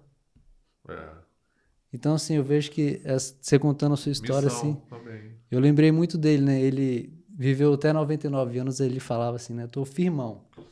Então, tô pronto aqui. Na hora que você vir aqui, aí meu filho nasceu, né? Não deu tempo dele conhecer, né? Mas essas histórias, né? Quando eu acordo no meu dia a dia, eu lembro dele, porque as adversidades da vida, né? Transformam a gente, né? A gente, quando tem alguma coisa que não necessariamente que a gente quer que aconteça na nossa vida, a gente saber que aquilo lá vai fazer a gente mais forte. A gente não desistir, né? Dos nossos objetivos. Vitor, você falou, eu fiquei arrepiado. Eu tenho história parecida com meu pai, um pouquinho parecida, né? Meu pai hoje ele tá com uma... Meu pai tá com uma doença hereditária e doença rara, né? E há 5 anos atrás, meu pai veio a Brasília, e ele mora no Rio, ele veio a Brasília, e eu tinha combinado com a minha esposa. Eu falei, Nina, vamos dar uma... Meu pai não conhece a Europa, eu sou apaixonado pela Europa, sou apaixonado. Uma coisa que eu não falei é que eu vou morar em Barcelona, antes de ser presidente do Vasco. Eu vou morar em Barcelona, eu sou hoje embaixador da Câmara de Comércio Brasil-Catalunha, e eu vou estudar gestão esportiva na Universidade do Barcelona, na Universidade de Barcelona, do Barcelona Clube. Eu vou aprender sobre gestão e vou ou ser presidente ou ajudar o Vasco a ser um clube vitorioso, né? Vitorioso, respeitado e tal. Mas meu pai veio a Brasília e eu lembro claramente, eu estava lá em casa e eu fui falar para ele isso. Eu falei, pai, poxa, eu e a Nina queríamos dar um presente para vocês, para ele, para a esposa dele, que é uma viagem para a Europa. E para mim isso, poxa, né, como eu falei, eu não tive oportunidades na vida. Eu viajo de 7, 8 anos, vou pegar lá 2010, 12 anos que eu viajo. Antes eu tinha aquela história, acho que a minha história é meio boba, meio romântica, de quero conhecer o Brasil para antes conhecer. Não, descubram o mundo, descubram a Europa, descubram os Estados Unidos, descubram a Ásia, descubram as diversidades culturais, fazem a gente conhecer muito sobre o mundo. Então cheguei para o meu pai e falei isso, e ele falou assim, meu filho, eu tenho que fazer isso logo, porque daqui a pouco eu não vou conseguir nem andar, porque eu estou chegando 80 anos, essa história toda. Eu falei assim, pai, poxa, a gente vai com vocês, né? Nós vamos com vocês, se vocês quiserem ir sozinho, a gente pega uma excursão, aquela história toda, CVC e tal, mas se quiser a gente vai com vocês. E acabou que o meu pai não conseguiu ir.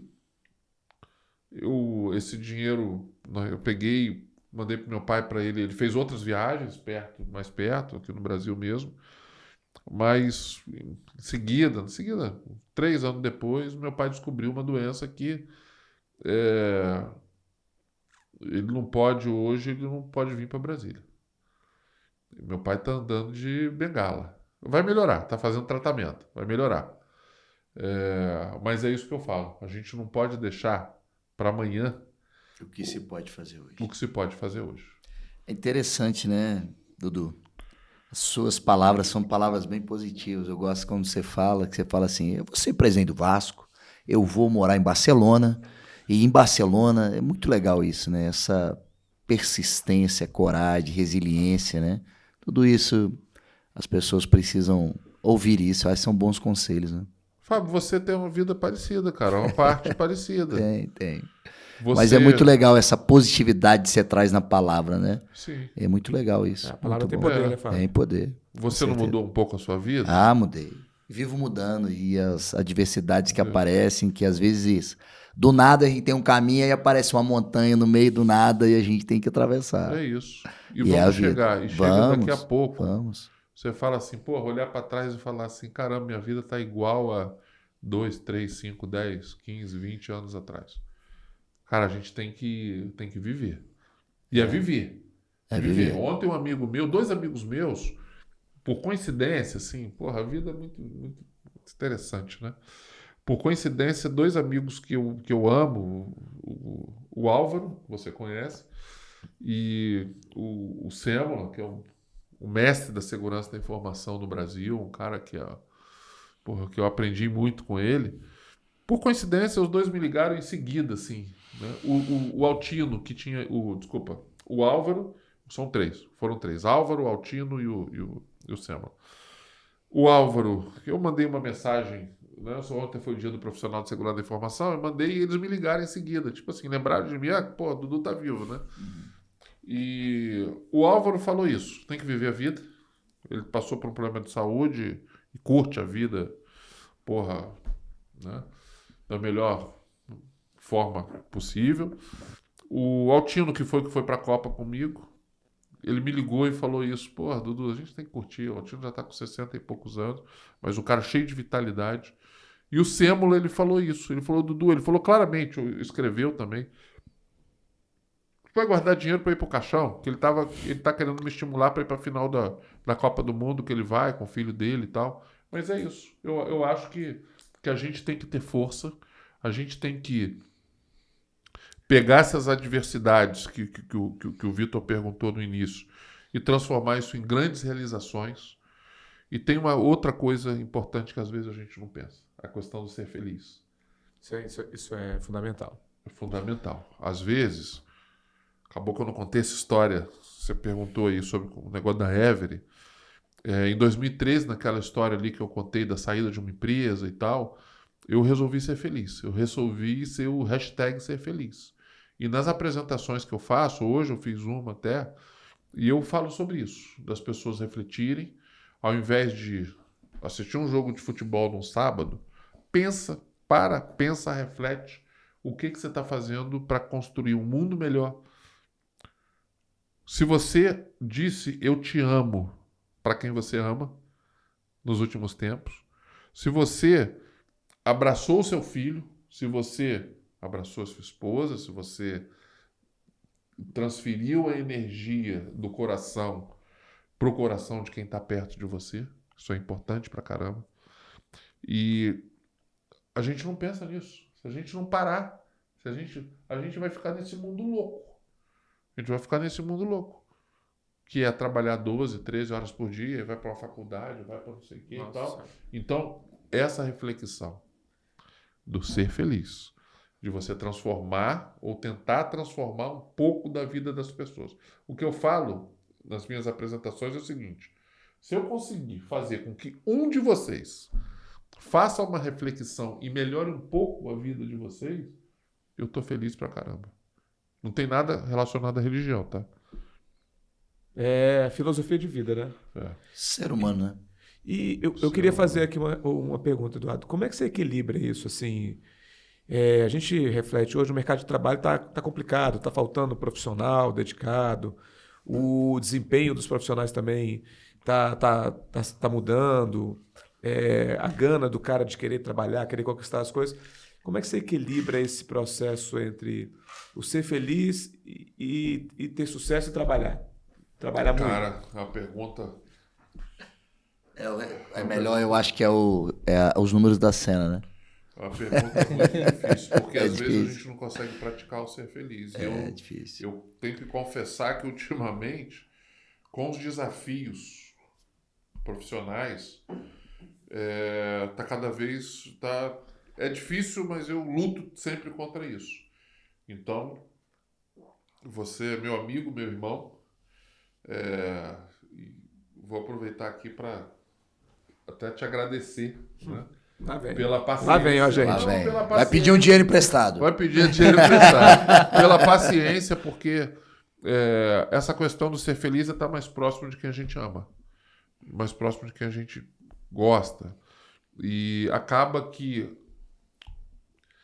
as atribuições do dia a dia fazem que a gente fique afastado de quem a gente ama, de encontrar, ir para um boteco e tomar uma cerveja, e encontrar e almoçar. Isso é muito difícil, Cid. Você é um desafio que você fala assim, você vai trabalhar mais para poder proporcionar, no meu caso, né? Uhum. Você vai trabalhar mais para poder proporcionar um crescimento da empresa e das pessoas que estão na empresa, das famílias que estão. Hoje a Nina falou uma coisa para mim, ela falou isso. Ela falou, Dudu, a gente não tem o direito, a gente não pode errar. Porque se a gente errar, a gente vai fazer menos pelas pessoas, a gente não vai construir coisas. O mundo tá muito difícil. Então é isso. Eu tenho todo dia eu luto contra isso. Mas eu tô em falta com esse meu compromisso de ser feliz e estar mais próximo das pessoas que eu amo. Eu acho, não, tenho certeza, eu não estou em falta com meu pai. Porque eu tenho ele ligou, ele atendeu, né? Ligou, atendi. Eu tenho ido ao Rio de Janeiro constantemente, apesar dos preços das passagens. Isso aí não estou reclamando, pelo contrário. Eu tenho tenho até que agradecer de poder fazer isso, né? Não estou em falta com ele, mas estou em falta com vários amigos. É difícil essa situação, Cid, porque eu queria realmente ser diferente, estar diferente nesse momento. Não, eu estava pensando assim, pra gente, assim, minha vida de trabalho, minha vida profissional, eu tive muita gente que me ajudou, etc. Mas a gente nunca teve aquela orientação, principalmente nos anos 80, anos 90, que foram anos duros, difíceis. E aqui em Brasília, que é uma cidade competitiva, você não tem orientação. Vai por aqui, caminha aqui, vai nesse caminho aqui. Você vai testando, vai indo, vai sobrevivendo, aí tem uma hora que você... Pronto, agora eu já sei algumas coisas. A garotada nova agora, ela é mais protegida, e eu não sei se isso é legal para eles, essa proteção demais, entendeu? Seu filho já andou de ônibus? Uma vez, que eu fiz questão de levar e falta andar de metrô. E olha que loucura. É o que a gente estava falando. Olha que loucura. No início do nosso bate-papo, né? Olha que loucura. Meu filho ainda não andou de ônibus. Não, andou de metrô. Eu falei, vou levar. Falei, mas você já andou de metrô? Não. Ônibus, zebrinha, andar a pé na cidade. Então, assim, são experiências que a gente tinha, mas eu estou falando também na gana profissional. A moçada hoje não tem meta para alcançar, eles estão sobrevivendo. Então, meio assim, poxa, eu lembro que eu disse, eu tenho que comprar um apartamento, eu tenho que fazer isso, tenho que fazer aquilo, eu tenho que trabalhar para isso. Hoje você conversa com a moçada, não tem nada disso, isso é de outra geração.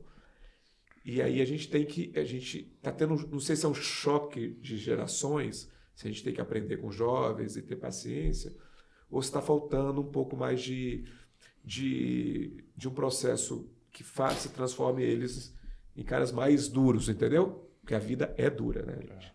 Eu penso que é um equilíbrio. Eu acho que faltando um pouco e também do outro, eu acho que é um meio termo aí, uma salada um pouco, sabe? Eu penso que hoje quando a gente faz crianças fortes, né? Eu acredito que os homens também ficam fortes, né? Falo homem de uma maneira, tanto homem como mulher, né? Homem como um espírito, vamos dizer, né? E é isso, eu acho que falta um pouco de pulso de pai, um pouco de pulso de mãe, falta um pouco coragem nossa de... Também tem as adversidades, hoje teve a parte da internet também que veio trazendo muita celeridade, a insegurança também de algumas coisas, né, que vieram. Porque falando aí de pegar um ônibus, eu não deixo meu filho às vezes pegar um ônibus não por acreditar que meu filho vai pegar um ônibus, por questão de segurança, né? Hoje em dia o mundo não está muito diferente como era de 1980, 1990, né?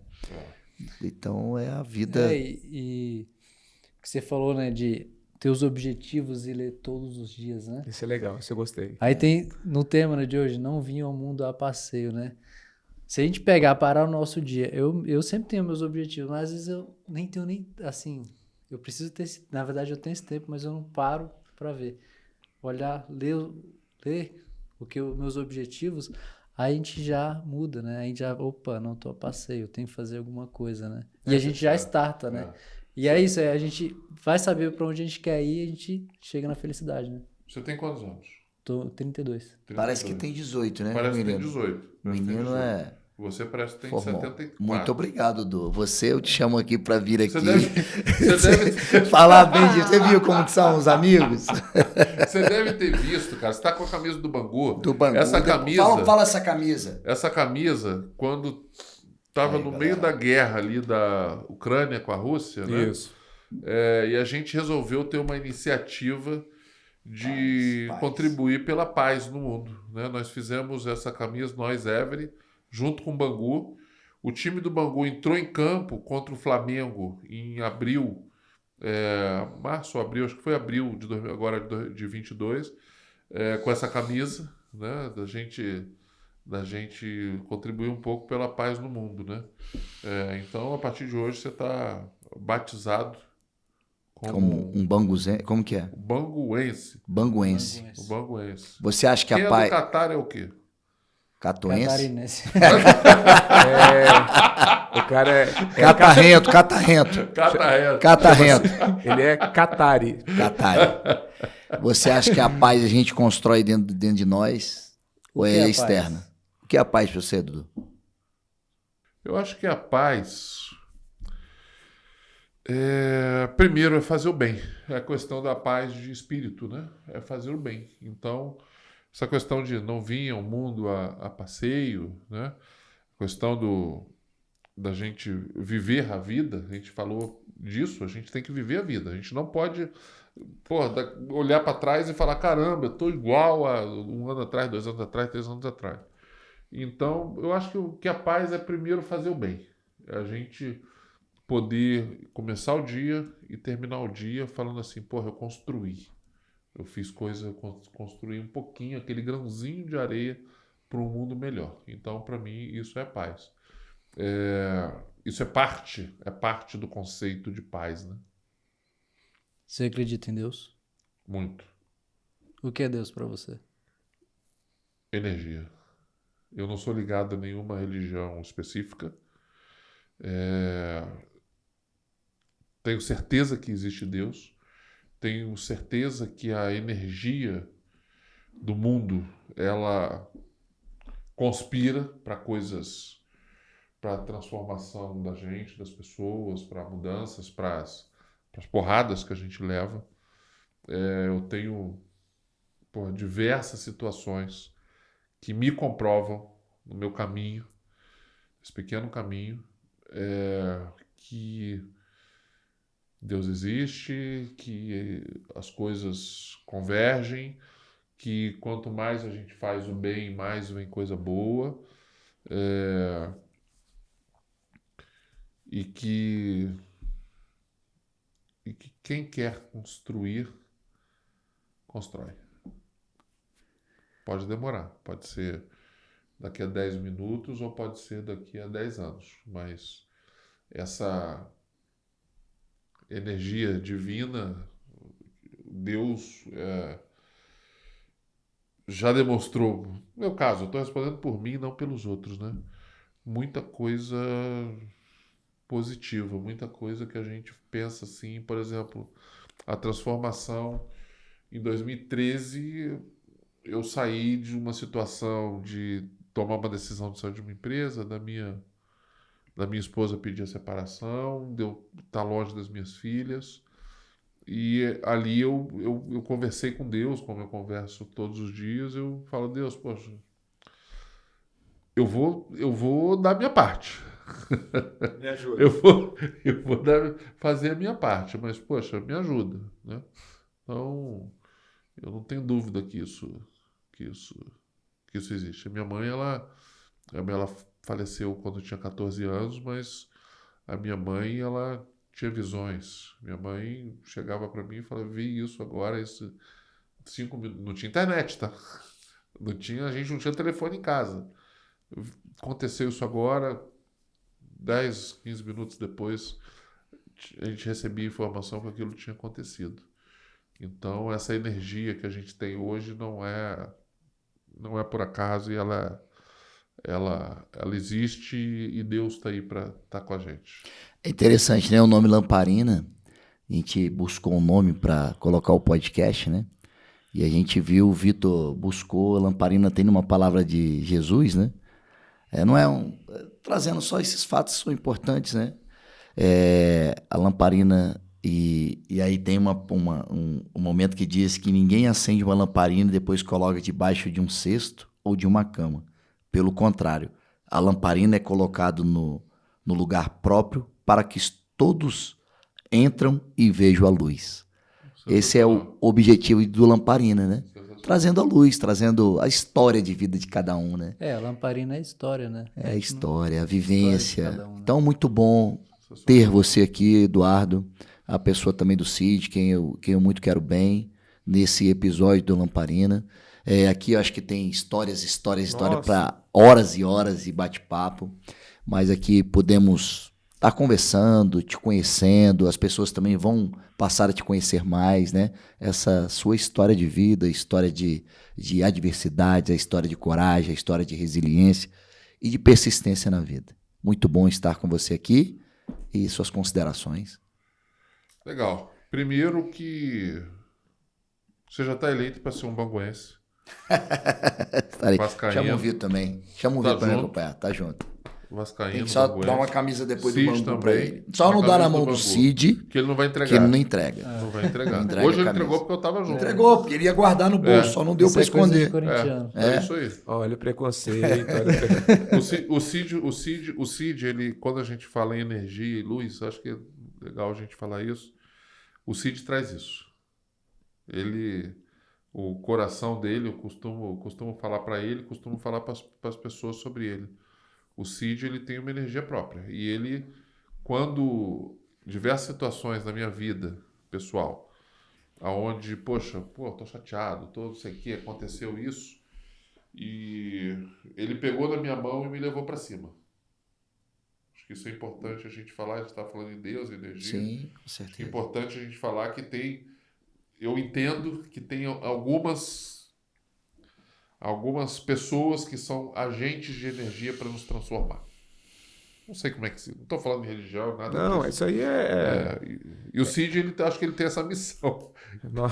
Comigo, acho que ele tem essa missão. Chama-se karma. Karma, é karma. É karma. Eu fiz Os alguma indianos isso merda chama-se em karma. outra encarnação e o Cid tá me protegendo. Mas, assim, primeiro, poxa, super satisfação de estar aqui com vocês. Obrigado. O Fábio é um cara que eu admiro demais. Esse trabalho que você faz, de você abrir mão de uma profissão, eu não sei os detalhes disso. Eu vou fazer um podcast com você depois. Eu não abriu mão de uma profissão para estar no esporte, estar formando crianças, adolescentes. Isso, com certeza, todos os dias você tem grandes vitórias, né? E agradecer você, agradecer ao Vitor, agradecer ao Siddhartha por essa oportunidade. Eu, sempre que eu puder ajudar no crescimento de pessoas, eu quero estar junto. Sempre que me chamarem, eu quero estar junto. Eu não sei se eu falei isso antes ou depois, antes da gente começar a gravar ou depois para vocês. Sobre a ligação do Roberto Dinamite? Eu falei, falou durante a entrevista. Falou. Tá. Caramba, é isso. Eu acho que a questão de Deus. Deus chegou pro Roberto e falou assim: Roberto, porra, liga lá pro Eduardo que ele tá no dia ruim, e ele me transformou. Eu tô hoje com uma energia do caramba. Você se permitiu se emocionar, você com certeza. Hoje Mas Eduardo é emotivo, né? Você também eu sou, mas mesmo. Imagina uma coisa, cara, você falou para finalizar, mas acho que vale a gente... O Roberto Dinamite, ele vem para Brasília. Quando ele vem, ele fica na minha casa. Ele fala: não quero ficar em hotel. Tem um lugarzinho na sua casa? Pô, o ídolo, imagina. Ficar na sua casa. Imagina o seu ídolo da sua vida toda, da sua coisa, chegar para você e falar: posso dormir na sua casa? Porra, é óbvio, né? Eu lembro que na Copa das Confederações, 2013, o Roberto dormiu lá em casa por umas 4 ou 5 noites. E eu me peguei num café da manhã, o meu ídolo, que eu amo, que se tornou um amigo, um irmão, com a minha esposa e com minhas 2 filhas, tomando café da manhã na minha casa. Que alegria, né? Imagina quem está assistindo. Quem está assistindo, sensacional. Faça essa... Né? Porra, imagina tomar. Então, assim, para finalizar, agradecer vocês. Estou sempre à disposição. Se a gente puder construir coisas, óbvio, sempre coisas boas. E estamos juntos. Excelente. É porque o objetivo aqui, eu estava falando assim, eu estou elogiando esse projeto há muito tempo, do Fábio, do Vitão, que Brasília tem muita história legal para contar, né? Tem muita história legal para contar e a gente não conta. Às vezes, o Dudu é uma lenda mesmo, quando vocês falam aqui. É verdade, é uma lenda. Ninguém sabe disso.